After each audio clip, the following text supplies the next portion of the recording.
It's funny. Here's a guy who was one of the most successful writers of the 20th century, but his work, it's a relentless exploration of failure. The failure to connect, to find meaning, and maybe most of all, to be free. Today, we're going to dive into the brilliant, often cynical world of W. Somerset Maugham to understand his obsession with the chains that bind us. This question right here, it haunted pretty much all of Maugham's characters, and it's the central thread we're going to pull on throughout this whole explainer. I mean, what is the real cost of a life that's actually your own? Let's dive in. So before we can really dig into his stories, we have to understand the man behind the pen. Maugham was way more than just a writer. He was like a master psychologist. His work is celebrated for its incredible psychological depth and a really sharp, often cynical wit. He had this unique ability to just peel back all the layers of social convention and expose the raw, complicated truths of human nature, our struggles for identity, and our constant search for meaning. And this brings us to one of his most powerful themes, this idea of bondage, or the invisible chains that hold us back. His early career, well, it brilliantly set the stage for this whole exploration. Maugham's very first novel just throws us right into the thick of it, the working-class streets of 19th century London. We meet Liza, a vibrant young woman who is completely trapped, and not by walls, but by poverty and the super-rigid societal roles of her time. Her choices are dictated by her circumstances, and that's a theme Maughan would return to again and again.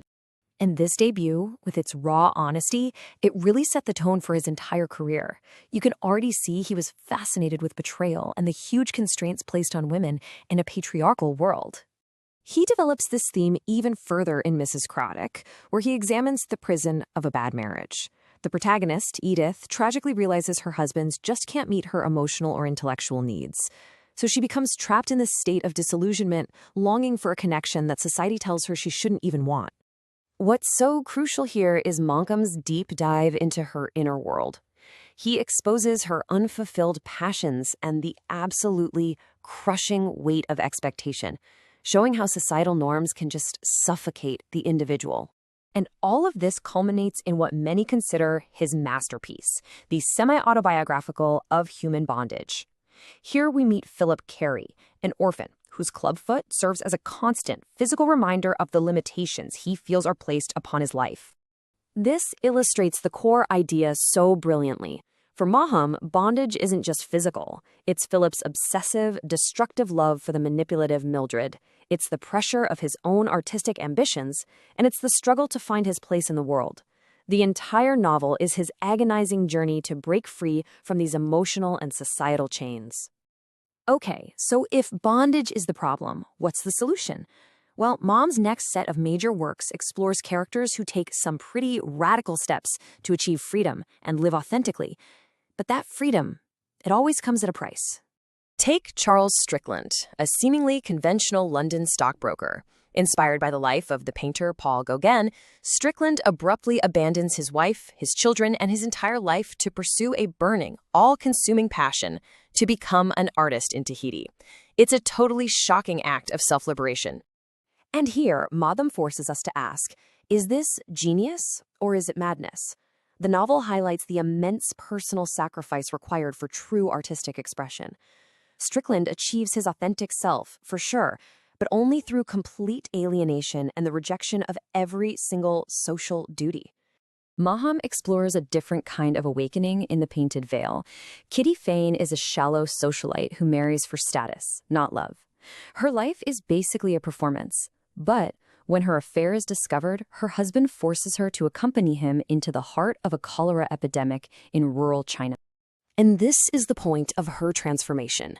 Stripped of all social comforts, Kitty has to confront the emptiness of her life.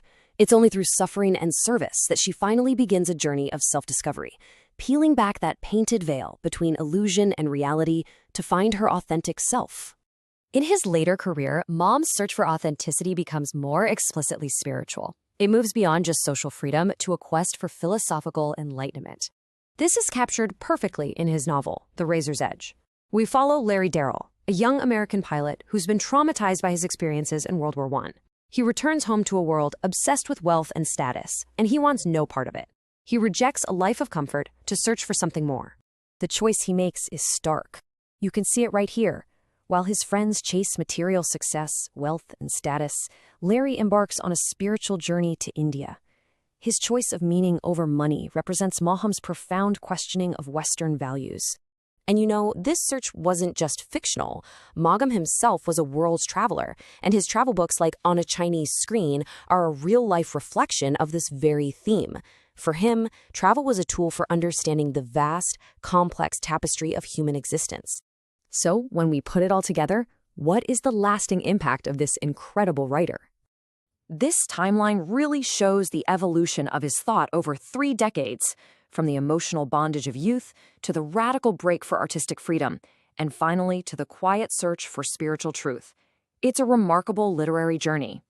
Maugham's legacy is immense. His psychological insight, his sharp wit, his mastery of novels, short stories, and plays, and his unflinching exploration of our timeless struggles have solidified his place as one of the most significant and readable authors of the 20th century.